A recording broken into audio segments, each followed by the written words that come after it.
Hello guys, वेदुकोश के YouTube channel पर आप सभी का स्वागत है। यूपीपीसीएस 2022 की प्रीलिम बूस्टर सीरीज में आप सभी का स्वागत है। अगर आप चैनल पर पहली बार आए हैं तो चैनल को सब्सक्राइब करना मत भूलिएगा। चलिए स्टार्ट करते हैं आज के पहले प्रश्न के साथ। उत्तर प्रदेश लोक सेवा आयोग की एक बहुत ही महत्वपूर्ण परीक्षा है। अब जबकि फिर से एक बार सब क्लासेस बंद हो गई हैं, ऑनलाइन ही सिर्फ एक विकल्प है और आपको जो एग्जाम है वो भी टलने का एक अंदेशा है, तो इसके लिए थोड़ा सा समय मिलेगा। इसलिए प्रिपरेशन बेस्ट हो सके इस पर आप लोग काम करिएगा, क्योंकि कंपटीशन भी उतना ही टफ हो जाएगा। पहला प्रश्न है, प्रथम जैन तीर्थंकर आदिनाथ या ऋषभ देव का निर्वाण स्थल कौन सा है? चंपापुरी, अष्टपाद, गिरनार पर्वत या फिर पावापुरी? इसका सही आंसर है अष्टपाद। ओके, इसी को कहते हैं कैलाश पर्वत। कैलाश पर्वत इनका निर्वाण स्थल है और इनका जो संकेतक एनिमल है वो है वृषभ। लिख लीजिएगा, वृषभ, बैल जिसको आप कहते हैं, सांड जिसको आप कहते हैं, वो इनका संकेतक है।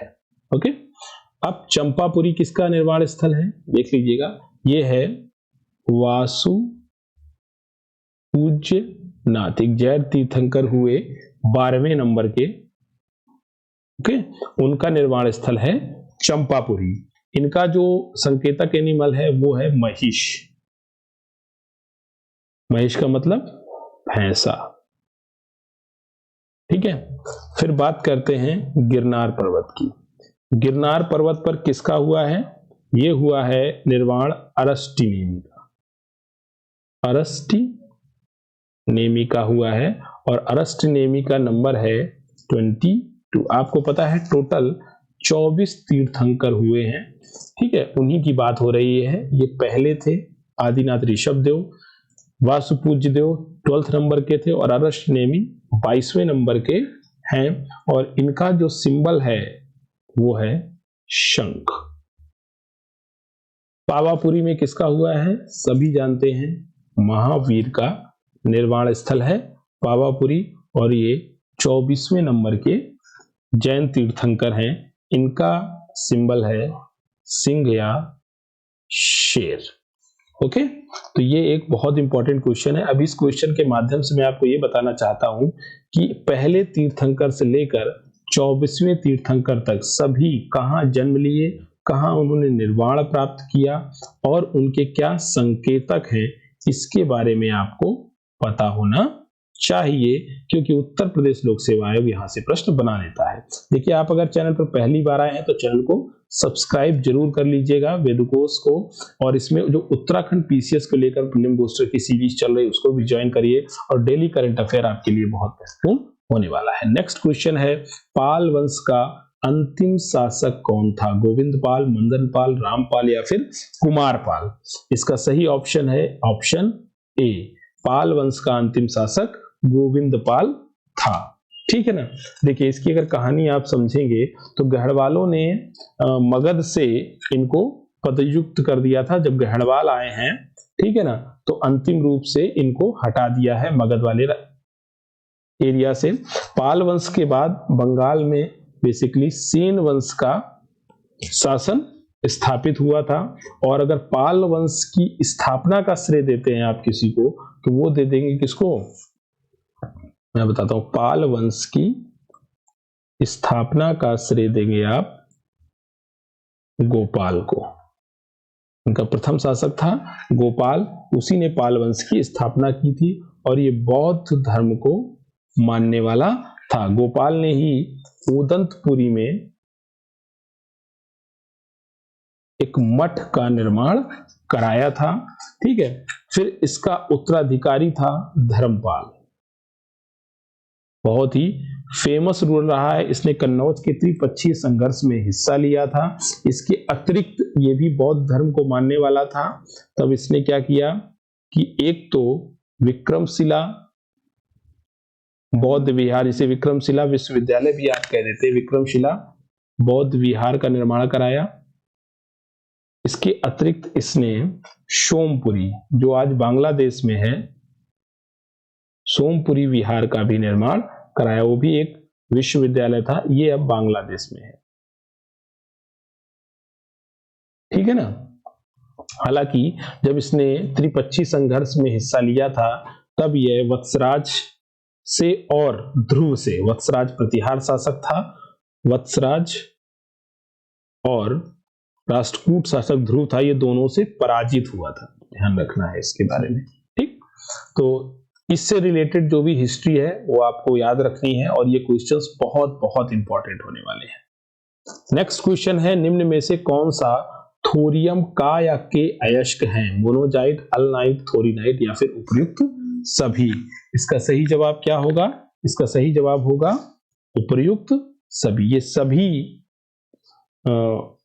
थोरियम के अयस्क हैं। अब इसमें से मोनोजाइट भारत में पाया जाता है, अल्नाइट भारत में पाया जाता है, लेकिन थोरोनाइट भारत में नहीं पाया जाता है, भारत में नहीं पाया जाता है, बल्कि ये जो अयस्क है ये ब्राजील और श्रीलंका में पाया जाता है। देखिए जो थोरियम है वो अगर आप देखेंगे तो ये साउथ इंडिया का मैप है। ठीक है, अब आप देखिए कि एक तो थार का जो रेगिस्तान है यहां पर पाया जाता है, मोनोजाइट भी पाया जाता है और अल्नाइट भी पाया जाता है। इसके अलावा जो कर्नाटका का कनारा तट है, कनारा तट है, यहां पर पाया जाता है अल्नाइट। ओके, यहां पर अल्नाइट पाया जाता है। इसके बाद केरला का तट है मालाबार, और मालाबार में पाया जाता है मोनोजाइट। ओके, इसके बाद यहां तट है कोरोमंडल का तट तमिलनाडु में, कोरोमंडल का तट है तमिलनाडु में, और यहां पर पाया जाता है अल्नाइट। ठीक है ना। तो ये कुछ मैंने आपको एरिया बता दिए जहां पर भारत में पाए जाने वाले थोरियम के अयस्क हैं। हालांकि भारत अभी इसका निष्कर्षण नहीं कर पा रहा है। क्यों? क्योंकि भारत में थोरियम को प्रोसेस करने की तकनीक अभी नहीं विकसित कर पाया है। नेक्स्ट क्वेश्चन है, भारत शासन अधिनियम के अंतर्गत पहली बार केंद्र सरकार को अध्यादेश जारी करने का अधिकार किस अधिनियम के माध्यम से दिया गया? चलिए, 1858 का अधिनियम, 61 का अधिनियम, 1892 का अधिनियम या फिर 1919 का अधिनियम? चलिए बताइए इसका सही जवाब क्या होगा? इसका सही जवाब होगा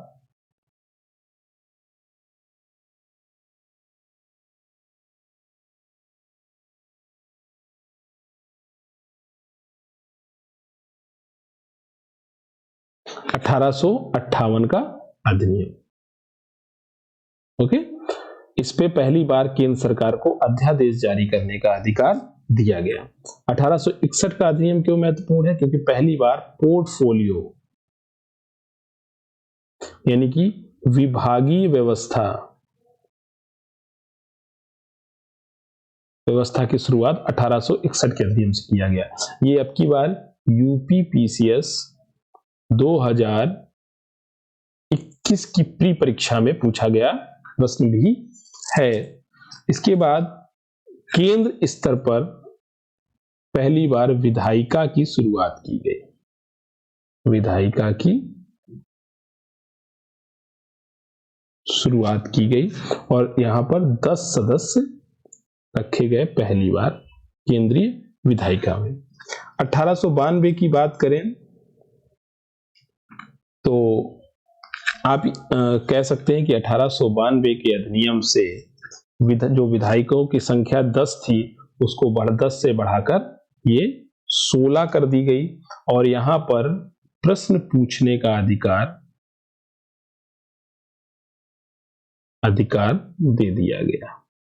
इसके साथ साथ अप्रत्यक्ष चुनाव का काम भी, अप्रत्यक्ष चुनाव की व्यवस्था भी 1892 के अधिनियम से प्रारंभ हो गई।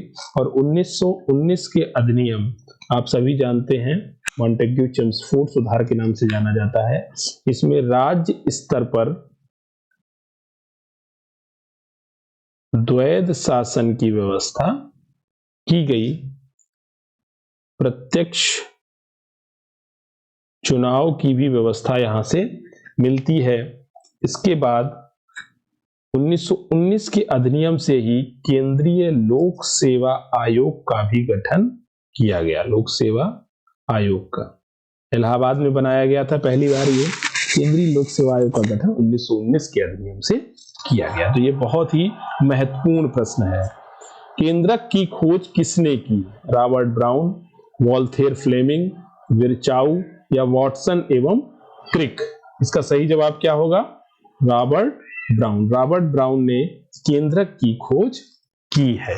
ओके, यह जो केंद्रक होता है आपको पता है ये कोशिका का एक महत्वपूर्ण अंग होता है और बेसिकली ये कोशिका के जो प्रबंधक का कार्य है यानी मैनेजमेंट का कार्य है वो केंद्रक के द्वारा किया जाता है। तो ये बेसिकली 5 प्रश्न थे। Thank you very much. अगर वीडियो अच्छा लगा हो तो वीडियो को लाइक करिए, अपने दोस्तों तक शेयर करिए, चैनल को सब्सक्राइब करना मत भूलिएगा और बेल आइकन जरूर दबा लीजिए ताकि आपको पहले से पहले ये वीडियो मिलते रहे। Thank you very much.